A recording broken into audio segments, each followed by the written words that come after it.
GOP leaders were losing it and scrambling around Capitol Hill as they fear that Donald Trump has made the worst deal imaginable in their minds with Iran.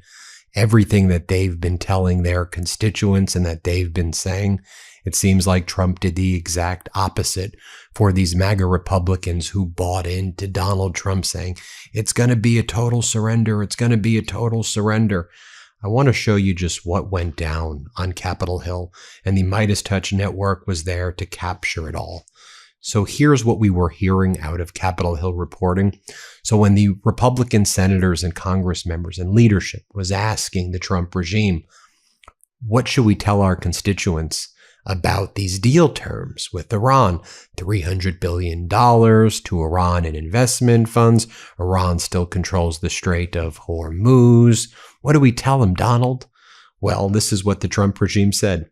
People shouldn't read too much into the language of the Memorandum of Understanding. It's just a political document. What's more important than the actual document and the text is just the understanding that we have with Iran. We came up with this language that allows Iran to say what they need to say for their domestic politics. So just ignore the language when we release it. Just don't worry. That's not what we're focused on. It's just our understanding with Iran. All right. So the MeidasTouch network, we were on Capitol Hill. Hat tip to all of you for helping us build our Washington, D.C. bureau. So we went up to Senator Wicker, MAGA Republican senator, one of the top leaders for Republicans in the Senate. What do you make of this? He goes, I'm withholding comment. Then Pablo Manriquez from the MeidasTouch network goes, you're always the guy who speaks on these. You've always been saying you know what's going on. Now you don't want to tell us what's happening? That's suspicious. Watch for yourself. Let's play it. And what would you say to critics of the Trump's Iran deal that say that the Straits of Hormuz were already opened? Well, I am withholding comments. Okay. How come? You seem to always know what's going on. Well, I'm withholding comment. Okay. Now this clip's gone mega viral. We caught up with Lindsey Graham. That's right. Thanks to you, our robust MeidasTouch Network DC correspondence group.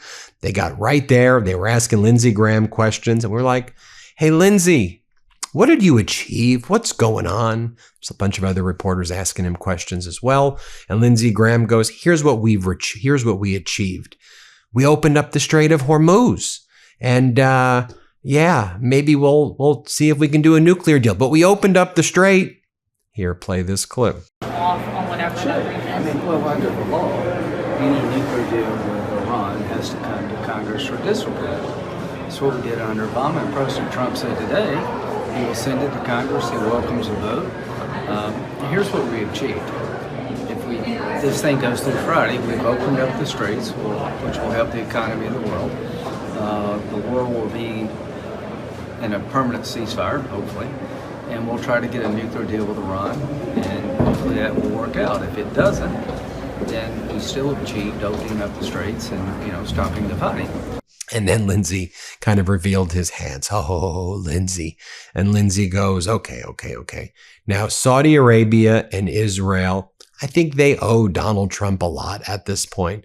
Why don't you become allies, Saudi Arabia and Israel? You want to join the Abraham Accords, Saudi Arabia? Saudi Arabia's like, we ain't joining the Abraham Accords. What are you talking about? Here, watch for yourself. Let's play it. Stopping the fighting. I would encourage President Trump to follow through with what he said today. Once we negotiate with Iran, even if he falls short on a nuclear deal, turn your attention to trying to get Saudi Arabia to join the Abraham Accords. Now, Saudi Arabia and Israel, quite frankly, owe President Trump a lot. It would be good for the region and the world for these two countries to make peace and do business together in the Arab-Israeli conflict. Iran is in a box. No matter whether we're successful with a nuclear deal or not, their ability to generate another October 7th is non-existent. Their nuclear program has been set back just through military action. So now's the moment. This is the year to have a pathway to peace. And I will say this. If as a result of the Iranian conflict, the war with Iran, we're able to open up a pathway to expand the Abraham Accords. It will be one of the most successful military operations in American history. And then a reporter goes and asks, so Lindsey, the $300 billion investment fund that's being discussed, you like it, Lindsey? Watch his response. Let's play it. Now, in terms of the $300 billion investment fund that's being discussed, what are your thoughts on that? And then in a sort of separate... My thoughts are that rebuilding Iran with the people in charge today a bit problematic for me. The Marshall Plan, we rebuilt Germany, but the Nazis were no longer in charge. So we'll see where this goes. I'm open-minded to the deal. I haven't seen the details, but at the end of the day, pursuing an end to Iran's nuclear ambitions through diplomacy makes sense to me.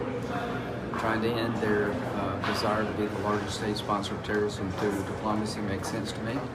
But the deal assumes they'll change their behavior. Maybe they will. If they do, fine. If they don't, I don't think we've lost a lot as long as we don't overly reward them. So to get this investment fund, I think they have to fundamentally change who they are and how they behave. Maybe they'll do that, maybe they won't. Count me in the skeptical column. The idea that straits will be open and the door will stop is a good thing. If nothing else happens, that's a good thing. We have an important message to share from our friends at Americans United for Separation of Church and State. The Trump administration's excessive Christian nationalist rhetoric is only building as we move toward the 250th anniversary of the Declaration of Independence. AU is highlighting a case involving federal workers caught in the crossfire. A multi-faith group of federal employees filed a new lawsuit against the U.S. Department of Agriculture for violating the separation of church and state and the religious freedoms promised in our Constitution. Americans United received emails from multiple USDA employees saying that the proselytizing Easter email sent by the Secretary of Agriculture, Brooke L. Rollins, to more than 100,000 USDA employees is an abuse of power that violates the separation of church and state promised in the First Amendment. They are absolutely right. The hits keep on coming from this administration, and Americans United is doing their best to keep up the fight against Christian nationalism. If you want to help, head to au.org/Meidas to learn more about their work and how you can get involved. Americans United, supporting everyone's right to live as they choose, so long as they don't harm others. That's au.org/Meidas. And then we caught up with MAGA Republican Senator Moreno from Ohio. Senator Moreno, there's $300 billion that's being given to Iran. You like that? Yeah, it doesn't matter. He goes, 300 billion, 500 billion. It doesn't matter what money we give them. As long as it's not being directly paid by the United States taxpayer, he goes, I just don't care. That's where they went from regime change, total surrender, only capitulation to, yeah, if we could route that U.S. taxpayer money through Qatar, we good with this. We good. Here, watch for yourself. Let's play it. There's a $300 billion investment fund that's being reported. What are your thoughts on that? Who is involved? Should that exist? And how is that not effectively giving Iran a lot of money or even unfreezing assets? Yeah, look, at the end of the day, what's crystal clear is that the United States taxpayer, the United States government, will participate in exactly zero money to Iran. There will be not 1 cent of taxpayer dollar given to the Iranian government. So however else they get money, I just generally don't care as long as it's not coming from the U.S. taxpayer. Again, these are reports that are out there. We'll all be a lot smarter on Friday in terms of what the memorandum is, exactly what's laid out. I've been talking to the White House, so I have a pretty good idea. But ultimately, what matters more than the MOU is going to be the final deal. And I think probably the final deal will be easier because most of the stuff has already been kind of pre-cleared. Yes, sir. Oh, and Lindsey Graham continues more of his humiliation ritual. I think we've showed you enough of Lindsey Graham. Let me show you Democratic Senator Alson-Brooks. Here's what she has to say. Let's play it. Well, have we seen the language in the MOU yet? I mean, the fact of the matter is we have not seen any of the details of this so that we can assess for ourselves how much of a, was it worth the sacrifice? We have escalating costs that continue. Americans continue to really suffer with increased gas prices, utility costs. They're opening the Strait of Hormuz, which was, by the way, open before this conflict started. So after billions of dollars that we have spent, I don't know that we are any safer. As a matter of fact, we're not. I think we have almost inadvertently strengthened Iran through all of these maneuvers in this war that was illegal from the start. So is this a win for Americans? I think they can tell. Ask them at their kitchen tables whether their lives are easier today than when we went to war. And I think the answer will be absolutely not. We're worse off. So this whole effort harmed Americans here at home and harmed us and our reputation across the world. And nothing that the president does at this point can erase the damage that he has done with this poorly thought out. There was no strategy going in and apparently no strategy coming out. But the thing is, it's a lie from the pit of hell if he says that we won anything in this war, because we did not. Yeah, that's a normal response, how people feel. Now contrast that to MAGA Republican Senator Tommy Tuberville. We asked him, so what do you say to critics of the Iran deal? And Tommy Tuberville, this guy is as shameless as you get. And Tuberville's like, he's running for governor of Alabama. And he goes, I don't listen to that nonsense. We won the war and they did a deal. We won the war and they did a deal. Okay, that's not really what happened. Here, play this clip. What do you make of critics who are saying that the Strait of Hormuz was opened before we attacked Iran and now it's open again, so it's not really a victory? A lot of people are saying that. I don't listen to that nonsense. Yeah. I mean, it was a conflict. We won. They agreed to no nuclear weapons, and that's the number one thing we needed. Well, what the Iranians are saying, they won. Well, sure they're gonna say that. Yeah. But hey, we all know the truth. Coach watches the scoreboard. Yeah, that's right. Thank you, Coach. Thanks, welcome. Coach. You're welcome. And then they threw J.D. Vance on state regime media, Fox, the show The Five. And Jessica Tarlov was asking him a lot of good questions. And J.D. Vance was like, just look. If Donald Trump were elected as the Ayatollah of Iran, the Democrats would still say the United States lost this. Here, play this clip. From the Republican side of this as well. It is a bipartisan concern. Well, I think, look, some of the criticism comes from the fact that if Donald Trump were elected the supreme leader of Iran, the Democrats would still say that the United States had lost this.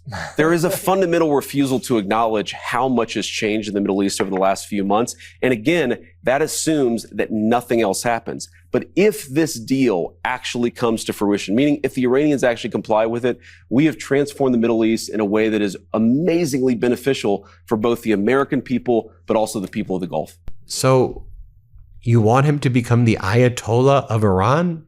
Yeah, if any American president became the Ayatollah, we would probably say you lost the plot. You lost the plot when you think that is a win. But okay. Then Senator Kennedy ran away from us. MAGA Republican senator from Louisiana. You can watch for yourself. Real quick, what did you make of the fight night at the White House? Who are you? Pablo Enriquez. We've talked before. What did you make of the fight night at the... I don't know. I didn't go. Oh, okay. I guess the big question everybody's asking is, so what about this guy who That's called... all I've got for you, mate. Okay. And then we asked Senator Thune about the ballroom, $600 million, half being paid by the taxpayers. Watch what Senator Thune had to say. Let's play it. There are important security requirements that go with any building project in the White House. We want to make sure that any additions made down there are completed in a way that ensures that the president and others in his administration are safe and secure. And I think that that is something that I feel like we have a responsibility to do. And so the Secret Service and other agencies that protect the president are obviously going to be paying a lot of attention to how this thing is structured, how it's built. And I do believe that there is certainly some expectation that there would be dollars allocated for that purpose that would go above and beyond the private money that's been raised. But I haven't seen any of the details on that reporting and haven't seen the White House response to it. So, that's my general view overall about this, but we'll get you more when we have those specifics. There you have it, folks. Let me know what you think. Hit subscribe. Let's get to 7 million subscribers. And thanks everybody for watching. Thanks for watching. Be sure to add the MeidasTouch podcast on Apple Podcasts, Spotify, or wherever you get your podcasts for new updates every single day.